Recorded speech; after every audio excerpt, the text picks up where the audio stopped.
శ్రీకృష్ణాష్టమి హిందువులు జరుపుకునే అతిపెద్ద పండుగ. ఈ సంవత్సరం మనం శ్రీకృష్ణుడి 5250వ పుట్టినరోజు జరుపుకుంటున్నాము. ఈ సంవత్సరం శ్రీకృష్ణ జన్మాష్టమిని ఎప్పుడు జరుపుకోవాలి అనే ధర్మ సందేహం అందరిలోనూ ఉంది. అంటే ఈసారి శ్రీకృష్ణ జన్మాష్టమిని సెప్టెంబర్ 6వ తేదీన లేక సెప్టెంబర్ 7వ తేదీన జరుపుకోవాలా అనే సందేహం అందరిలోనూ ఉంది.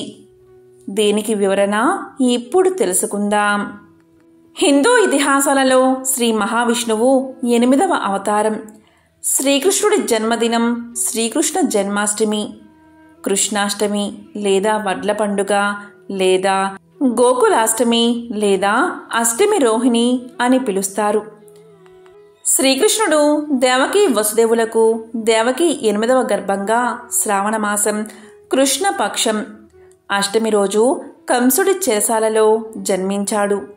ఇదే రోజు రోహిణీ నక్షత్రం కొద్దిసేపు చాంద్రాయుక్తమై ఉంటుంది. బ్రహ్మాండ పురాణంలో శ్రీకృష్ణ జన్మాష్టమి పర్వదినం గురించి ఇలా వివరించారు. కలియుగంలో కల్మషాల్ని హరించి పుణ్యాల్ని ప్రసాదించే పర్వదినం కృష్ణాష్టమి. ఇక ఈ సంవత్సరం అంటే 2023వ సంవత్సరంలో శ్రీకృష్ణ జన్మాష్టమిని జరుపుకోవాలి అంటే ముందుగా మనకి అష్టమి తిథి అలాగే రోహిణీ నక్షత్ర సమయం తెలియాలి. ఈ సంవత్సరం అష్టమి తిథి ఎప్పుడు మొదలయ్యిందో ఇప్పుడు తెలుసుకుందాం. కృష్ణుడు రోహిణీ నక్షత్రంలో జన్మించాడని హిందూ పురాణాలు చెబుతున్నాయి. దృగ్గణిత పంచాంగం ప్రకారం జన్మాష్టమి రోజున రోహిణీ నక్షత్రం, అష్టమి తిథి గడియలు రాత్రి సమయంలో వస్తాయి. అందువల్ల ఈ సంవత్సరం జన్మాష్టమి 2 రోజుల పాటు జరుపుకోవాల్సి ఉంటుంది. అష్టమి తిథి ఎప్పుడు మొదలైంది అంటే సెప్టెంబర్ 6వ తేదీ మధ్యాహ్నం 3:37 మొదలై సెప్టెంబర్ 7వ తేదీ మధ్యాహ్నం 4:14 ముగుస్తుంది. ఇక రోహిణీ నక్షత్రం ఎప్పుడు ప్రారంభమైందంటే సెప్టెంబర్ 6వ తేదీ ఉదయం 9:20 ప్రారంభమై సెప్టెంబర్ 7వ తేదీ ఉదయం 10:25 ముగుస్తుంది. దీన్ని బట్టి చూస్తే 6వ తేదీన జన్మాష్టమి కాగా 7వ తేదీన ఉట్టి కొట్టే వేడుకలను నిర్వహించాల్సి ఉంటుంది. జన్మాష్టమి నాడు పూజకు అనుకూలమైన సమయం సెప్టెంబర్ 7వ తేదీ రాత్రి 11:57 నుంచి రాత్రి 12:42 వరకు ఉంటుంది. ఇక ఉట్టి కొట్టే సమయం వచ్చేసి సెప్టెంబర్ 7వ తేదీ సాయంత్రం 4:14 ఉంటుంది.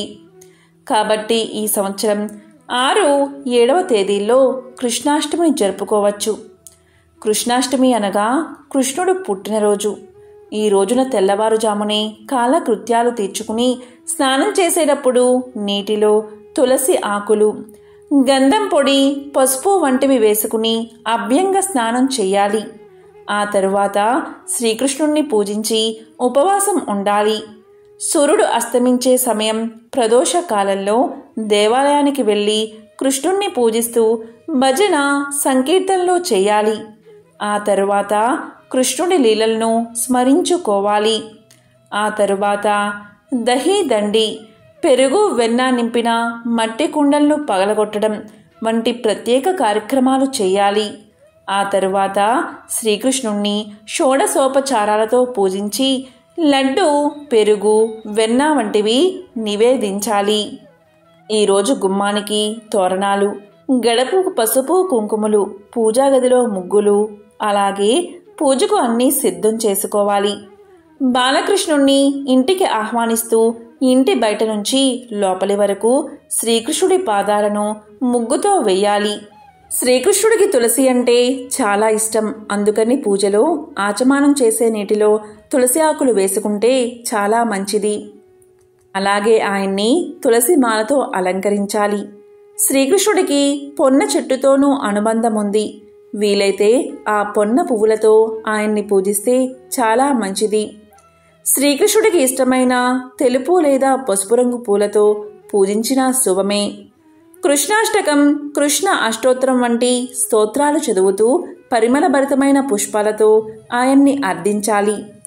కృష్ణాష్టమి రోజున ఉపవాసం, జాగరణ చేసే ఆచారం కూడా ఉంది. కాబట్టి కృష్ణుడికి కూడా సాత్వికమైన ఆహారాన్ని నివేదిస్తారు.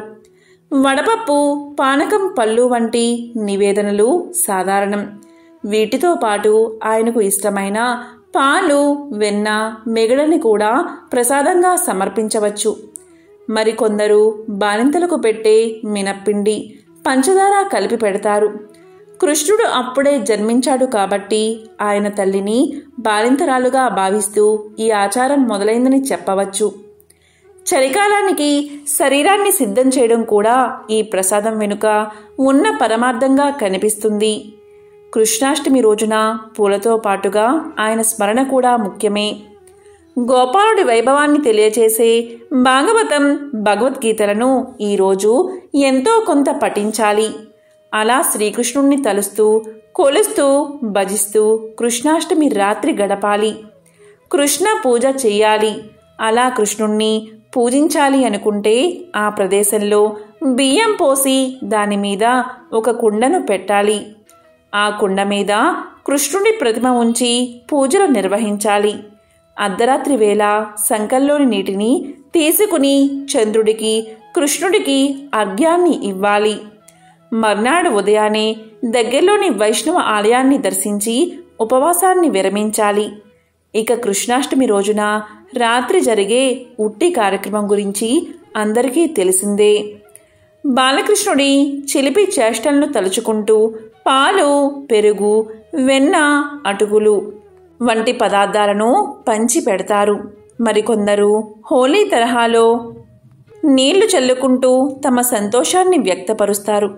మరికొందరు చిన్న బాలకృష్ణుడి ప్రతిమను మనసారా అలంకరించి ఉయ్యాల్లో ఉంచి రాత్రంతా ఆయన కోసం కీర్తనలు, భజనలు పాడతారు. కాబట్టి ఈ సంవత్సరం మీరు సెప్టెంబర్ 7వ తేదీన లేక సెప్టెంబర్ 6వ తేదీన కూడా శ్రీకృష్ణ జన్మాష్టమిని జరుపుకోవచ్చు.